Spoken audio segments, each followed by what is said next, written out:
કેમ છો મિત્રો? Welcome back to my YouTube channel અને ગુડ આફ્ટરનૂન. બપોર થઈ ગઈ છે, મતલબ 12 વાગી ગયા એટલે બપોર જ કહેવાય. અને મારે જમવાનું બનાવવાનું છે. શું બનાવીશ જો? ફ્લાવર, તુવેરનું શાક. મમ્મી લોકોને બરોડા જવાનું છે, પપ્પા ગઈકાલ સાંજે આવી ગયા હતા એટલે બનાવી દઉં ફટાફટ તો એ લોકો જમીને જાય.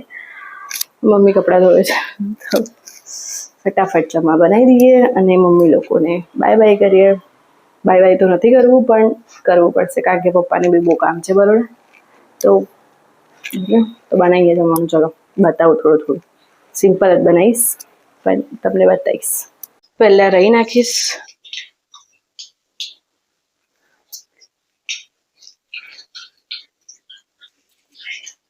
મારી મમ્મી તો લસણ નાખે છે આ સબ્જીમાં અને ફોલીને બી રાખીશ પણ હું નથી નાખતી. મને નહીં ભાવતું લસણ આ શાકમાં એટલે હું નહીં નાખું. આમાં હિંગ નાખીશું.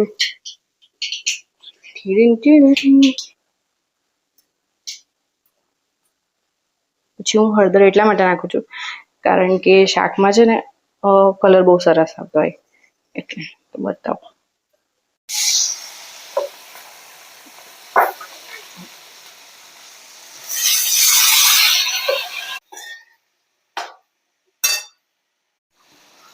જો કલર કેટલો સરસ આવે છે. હવે આના અંદર આપણે મરચું નાખીશું લાલ અને ધનિયા જીરા પાવડર નાખીશું.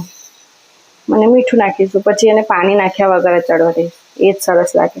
અને મારી મમ્મીએ છે ને ફ્લાવર બહુ મોટો મોટો કાપ્યો છે. મને ઝીણો ઝીણો ગમે પણ આજે એને કાપ્યું છે ને એટલે એ કર્યો છે અને વધારે મોટો મોટો કરી દીધો છે. મને કે નાનો કાપો મોટો કાપો મોઢામાં ખાવાનું જ છે ને.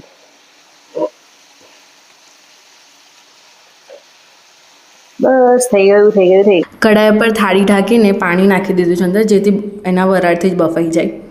એ જ સારું લાગે. અને સાઈડમાં ભાત મૂકી દીધા છે કુકરમાં. આ કુર્તી મારા પર કેવી લાગે છે? આ કલર મેં પહેલી વાર પહેર્યો છે. કેવો લાગે છે મારા ફેસ પર? ગ્લો લાગે છે ફેસ પર? મને કહેજો, કોમેન્ટ કરીને કહેજો કેવી લાગુ છું આ કુર્તી પર.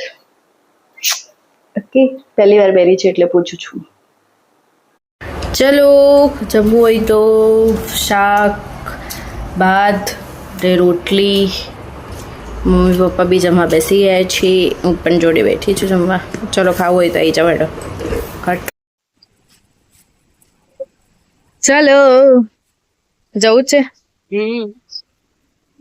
તને રડું નહીં આવતું?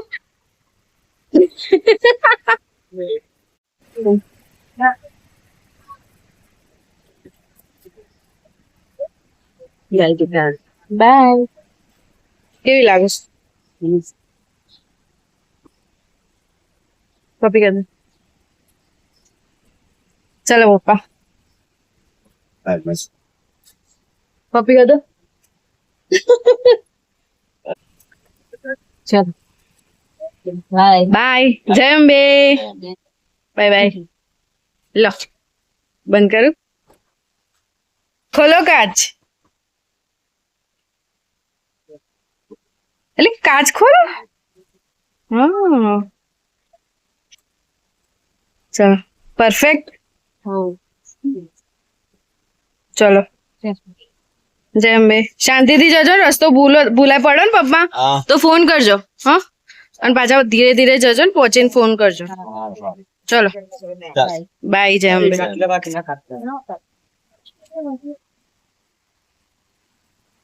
બાય.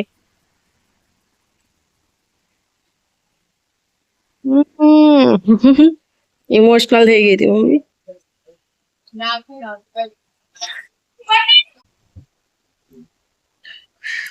કઈ બોલાતું નહીં. કઈ બોલાતું નથી મારાથી. મતલબ કેમ ભગવાન આવો રિવાજ કેમ કાઢ્યો શકે?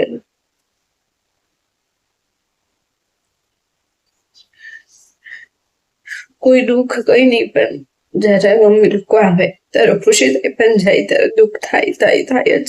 કેમ એવું?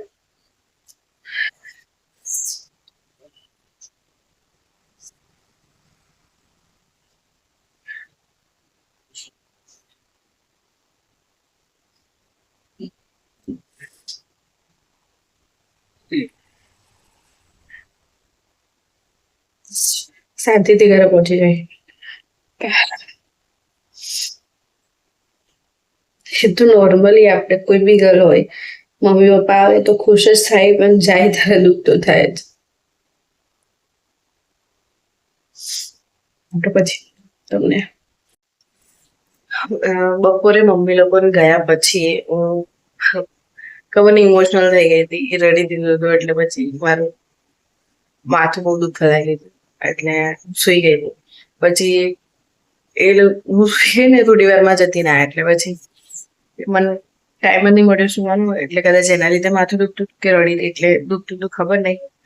પછી એ આવ્યો એટલે જમ્યા, એ થોડી ભૂખ લાગી હતી એટલે પછી એમને આવ્યા પછી દિવસ ક્યાં ગતો રહ્યો ખબર ના પડી. સાંજે જમ્યા કર્યા. હમણાં એમને જો સુઈ જ ગઈ હતી બસ યાદ આવ્યું કે યાર વ્લોગ એમને કરવાનો છે. હું તમને કહી દઉં,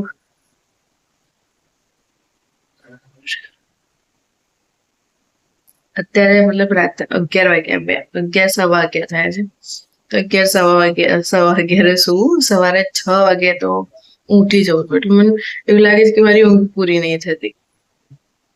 તો હવેથી ડેલી થોડા જલ્દી સુવાનો ટ્રાય કરીશ કે જલ્દી સુઈ જઈએ. એટલીસ્ટ 10 વાગે તો સુઈ જ જઈએ તો ઊંઘ સારી પૂરી થાય એમ. એટલે તો માથું ના દુખે. આ ફૂલ્લી મને ખબર મચ્છર કડ્યું હતું, શું થયું હતું, પણ આ થઈ ગયું. આજે પસ નીકળ્યો હતો મને અંદરથી વાઈટ. કઈ નહીં કરે. તો આજના બ્લોગ માટે આટલું જ. કાલે ફરી મળીશું નવા બ્લોગ સાથે. તો આપણી ચેનલને લાઈક, શેર, કમેન્ટ કરજો અને સબસ્ક્રાઇબ ના કર્યું હોય તો સબસ્ક્રાઇબ જરૂરથી કરી લેજો. જય અંબે, રાધે રાધે, ટાટા.